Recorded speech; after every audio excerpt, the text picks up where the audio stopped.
হরে কৃষ্ণ সুধী ভক্তবৃন্দ, শ্রীকৃষ্ণ লীলার যে ধারাবাহিক আমাদের কোর্স চলছে, আজকে হচ্ছে তৃতীয়তম পর্ব। আপনাদের সবাইকে স্বাগতম, সুস্বাগতম।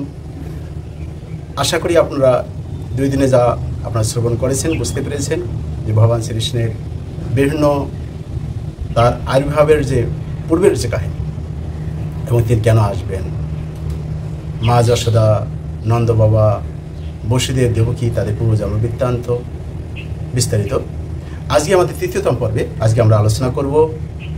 পাঠ্যপুস্তক অবশ্যই আপনারা নোট করে রাখবেন, কিছু কিছু জিনিস আপনার হয়তো শ্রবণ করার সাথে সাথে ভুলে যেতে পারেন। তা আজকে আমাদের আলোচ্য বিষয় হচ্ছে কীভাবে গোলকধাম থেকে ভগবান শ্রীকৃষ্ণ তিনি ভূমণ্ডলে আসলেন, তার আসার কি কারণ রয়েছে, এর পেছনে কি বিশেষ আগমনের উদ্বেগ, ষটগর্ভাসুর যে রয়েছে তার বিস্তারিত বিবরণ, তারা কেনই বা আসলেন, দেবকী যে 6 পুত্র তারা কে ছিল, এবং ভগবান শ্রীকৃষ্ণ তিনি বসুদেব দেবকীর কাছে তিনি যে আবির্ভূত হলেন এবং সেখান থেকে পুনরায় তিনি কীভাবে গোকুলে বসুদেব তিনি নিয়ে যান, এর বিস্তারিত বিষয় আজকে আমরা শুরু করছি। আর এর পরবর্তী চতুর্থ পর্বে আমরা জানব যে যশোদার গর্ভ থেকে ভগবান শ্রীকৃষ্ণ আবির্ভূত হয়েছেন, তার শাস্ত্রীয় প্রমাণ তথা কৃষ্ণ যে ভগবান তার বিভিন্ন শাস্ত্রে তার কী প্রমাণ রয়েছে, এই বিস্তারিত বিষয়ে আমরা চতুর্থ পর্বে আমরা জানব। তা আসুন আমরা তাহলে এখন শুরু করি শ্রীকৃষ্ণ লীলার তৃতীয়তম পর্ব। প্রথম আমরা জানব গোলকধাম থেকে ভগবান শ্রীকৃষ্ণ তিনি কেন এই ভূমণ্ডলে আসলেন, এর পেছনে কী রহস্য রয়েছে। একসময় শ্রীমতী রাধারানী, আপনাদের অনেকের হয়তো জানা আছে ভগবান শ্রীকৃষ্ণ তিনি ভূমণ্ডলে আসবেন বলে এর পেছনে একটা কারণ রয়েছে। আমরা এর পূর্বে আমরা কারণ শুনছিলাম যে তিনি বিশেষ বিশেষ কারণবশত ভক্তদের অনুগ্রহ করার জন্য আসেন, তিনি দুষ্টের দমন শিষ্যের পালন সাধু রক্ষা করার জন্য অনেক অনেক কিছু কারণ রয়েছে।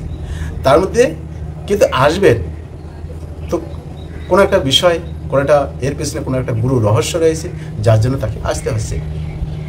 একসময় ভগবান শ্রীকৃষ্ণ তিনি কী করলেন, বিরজাকে নিয়ে বিরজার কুঞ্জে গিয়ে লীলাবিলাস করলেন। কিন্তু শ্রীমতী রাধারানী ভগবান শ্রীকৃষ্ণকে খুঁজে পাচ্ছেন না। তিনি সন্ধানে তিনি সেই কুঞ্জের কাছে আসলেন, কিন্তু সেখানকার দাড়ি ছিল কে, শ্রীদামকে দাড়ি করেছেন যে যাতে ভেতরে প্রবেশ না করে বিরজার কুঞ্জে কেউ। শ্রীমতী রাধারানী এসে, শ্রীমতী রাধারানী আর শ্রীদাম হচ্ছে ভাই বোন। রাধারানী এসে ভেতরে প্রবেশ করবে, কিন্তু শ্রীদাম দিচ্ছেন না, যে না নিষেধ রয়েছে যাওয়া, এই সময়টা এখন যাওয়া যাবে না, পরে থেকে যাবে। কিন্তু তাদের মধ্যে অনেক বাকবিতণ্ডা হয়ে যায়, ইনি প্রবেশ করবেন, উনি প্রবেশ করতে দেবেন না, এবং কি সাপ সাপান্ত পর্যন্ত হয়ে যায়। শ্রীমতী রাধারানী তাকে সাপ প্রদান করেন যে তুমি তোমার যেহেতু আসরিক প্রবৃত্তি রয়েছে, তুমি আমার সাথে এরকম ব্যবহার করছো, তুমি অসুর কুলিতাও তোমার জন্ম হবে।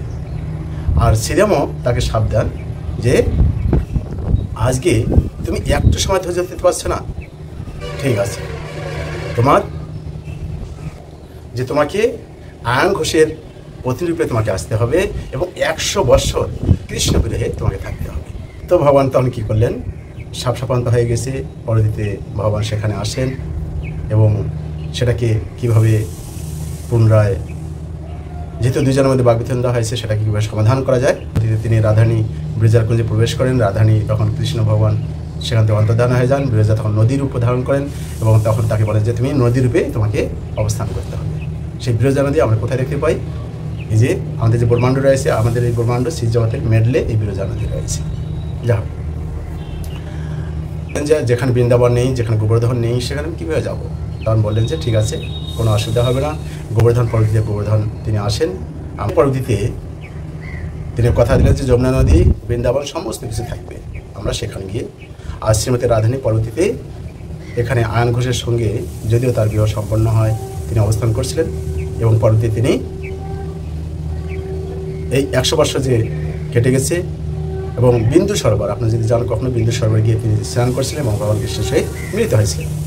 আর এর পরবর্তীতে ষটগর্ভাসুর, তারা কে ছিল, বসুদেবের তিনি 8ম গর্ভে তিনি আসার কথা ছিল, 7ম গর্ভে। কিন্তু তার পূর্বে আর যে 6 ভাই ছিল তারা মুক্তি পেল, তাদের নাম কি? আসুন আজকে আমরা প্রথম মনুর সময়কালে অর্থাৎ ঋষি মরিচি যে ছিল এবং তার পত্নী উর্ণব, এই মরিচি ঋষি আর উর্ণার গর্ভে 6 জন পুত্র ছিল।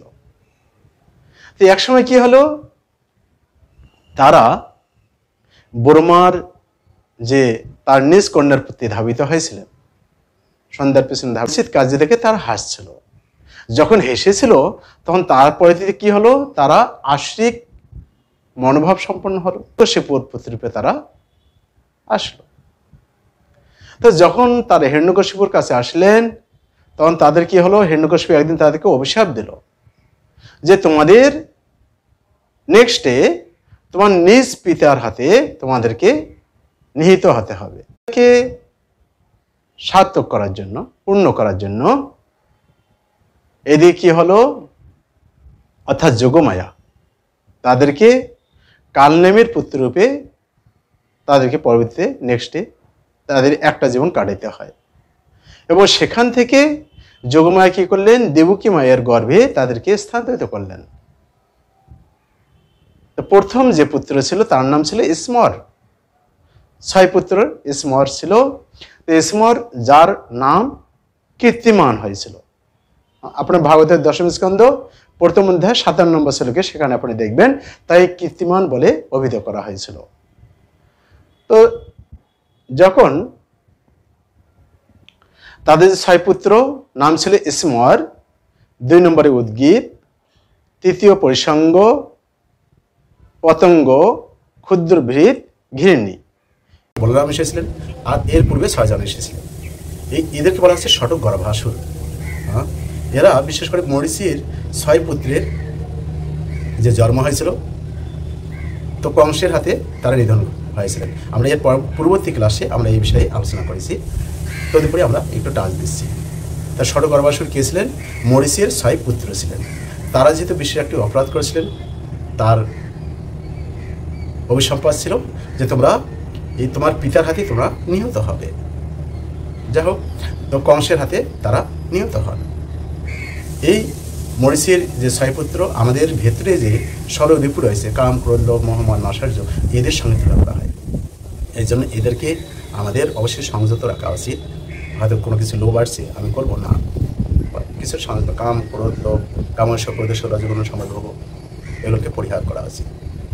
এবং শিল বিশ্বনাথ চক্রবর্তী ঠাকুর তিনি তুলে ধরছেন যে যদি আমরা এদের দ্বারা তাড়িত হই তাহলে আমাদের শুদ্ধ ভক্তি যেটা আস্তে আস্তে এটা সেটা লোপ পেয়ে যাবে, কলুষিত হয়ে যায়। এই জন্য এদেরকে অবশ্যই আমাদের সংযত করা উচিত।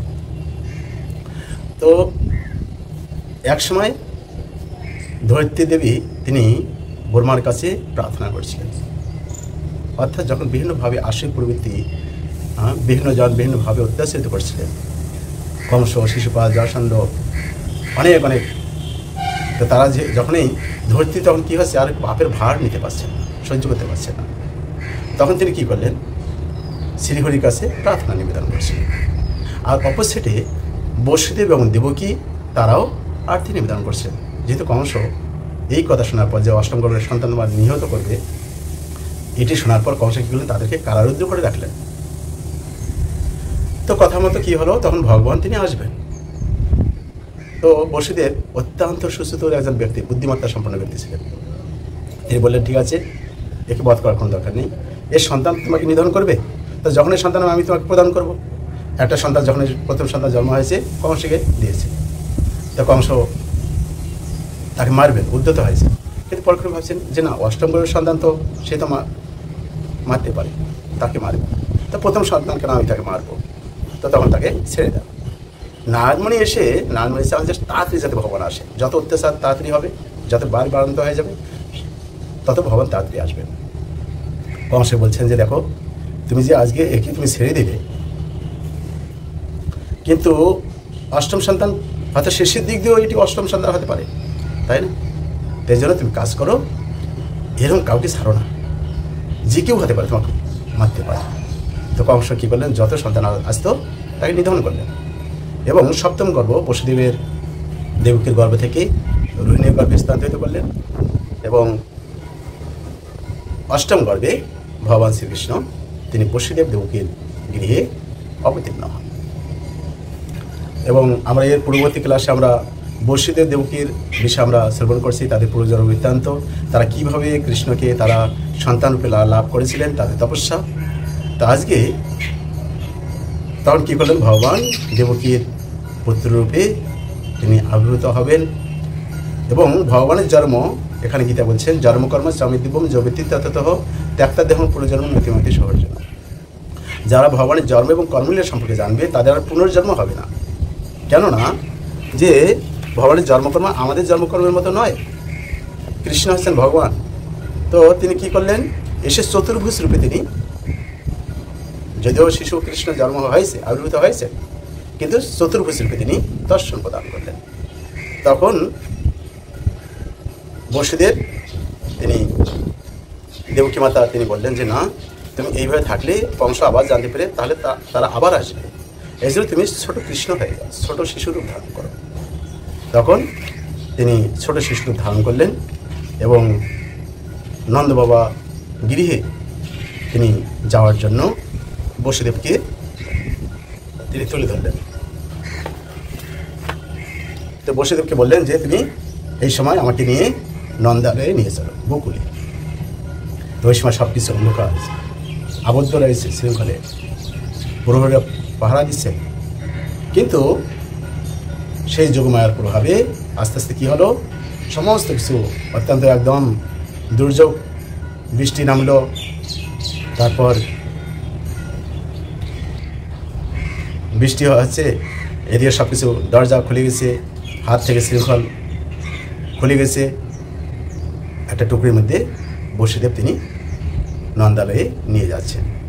আর ওই সময় শঙ্কর্ষণ তিনি ফনা উপরে ধারণ করলেন যাতে কোনো বৃষ্টি না পড়ে।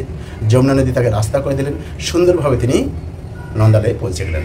এবং নন্দ বাবার ওই সময় যশোদা মায়ের কী হলো, দুইটি সন্তান আবির্ভূত হয়েছিল। সেখান থেকে কৃষ্ণকে রেখে তিনি একজনকে নিয়ে আসেন, যেটি হচ্ছে সেই যাকে আমরা দুর্গা দেবী, উমা, পার্বতী বিভিন্ন নামে খ্যাত আমরা জানি। ভগবানের চরণে আত্মসমর্পিত হয়, ভগবানের কাছে যদি শরণাগতি থাকে তখন তার জন্য সমস্ত কিছু করতে প্রস্তুত রয়েছে। তা আমরা পরবর্তী ক্লাসে আমরা তো ভগবান শ্রীকৃষ্ণ যখন আবির্ভূত হয়েছেন সেখানকার পরিবেশটা কীরকম ছিল, একদম অশ্বিনী রোহিণী নক্ষত্র, শান্ত, সমস্ত রকম গ্রহ, শুভ গ্রহ সেখানে এসেছে এবং ফুলে ফলে ভরা সম্পূর্ণ গাছ বৃক্ষ, ষড় ঋতু, 6টি ঋতু সেখানে এসেছে, অর্থাৎ অত্যন্ত শুভ মঙ্গলময় পরিবেশ হয়েছে। এবং গন্ধর্ব কিন্নরদের নৃত্য, দেবতারা উপর থেকে পুষ্পবৃষ্টি করছিলেন। ভগবানের রূপ চতুর্ভুজ, শঙ্খচক্র গদা পদ্মধারী রূপে তিনি রয়েছেন। এবং বসুদেব দেবকী প্রার্থনা, ভগবান বললেন যে এটি হচ্ছে আমার ইচ্ছাই এগুলো হচ্ছে, সব কিছু সংগঠিত হচ্ছে। এই জন্য বসুদেব এবং দেবকী আশ্বস্ত হলেন যে স্বয়ং ভগবান শ্রীহরি এসেছেন। এই জন্য পরবর্তীতে তিনি নন্দালয়ে যান এবং নন্দালয়ে যশোদা মায়ের কৃষ্ণরূপে অর্থাৎ পুত্ররূপে যে শ্রীকৃষ্ণ এসেছেন তার শাস্ত্রীয় প্রমাণ আমরা পরবর্তী ক্লাসে আমরা আলোচনা করব। অর্থাৎ নন্দ বাবা এবং মা যশোদার পুত্ররূপে যে শ্রীকৃষ্ণ এসেছেন এবং কৃষ্ণ যে ভগবান তার শাস্ত্রে এমন কী কী প্রমাণ রয়েছে, যেগুলো আমরা ব্রহ্মবৈত্য পুরাণ, ভাগবত পুরাণ, হরিবংশ, গোপাল চম্পক, বিশ্বনাথ চক্রবর্তী ঠাকুর টিকা, বিভিন্ন শাস্ত্র থেকে আমরা উদ্ধৃতি প্রদান করব আগামী পর্বে। ধন্যবাদ সবাইকে। তো আপনারা সবাই কৃষ্ণ ভাবনাময় থাকুন। ভগবান শ্রীকৃষ্ণ যদি তিনি কোনো ভক্তের প্রতি প্রসন্ন হন তার সমস্ত কিছু বাধা বিপত্তি সমস্ত কিছু দূরীভূত হয়ে যায়। এখান থেকে আমরা শিক্ষা নিতে পারি নন্দ বাবা যশোদা মায়ের কাছ থেকে, বা বসুদেব দেবকী তারা কোন অবস্থায় ছিলেন। তা আমরা পরবর্তী ক্লাসে আমরা এই বিষয়ে জানবো। হরে কৃষ্ণ।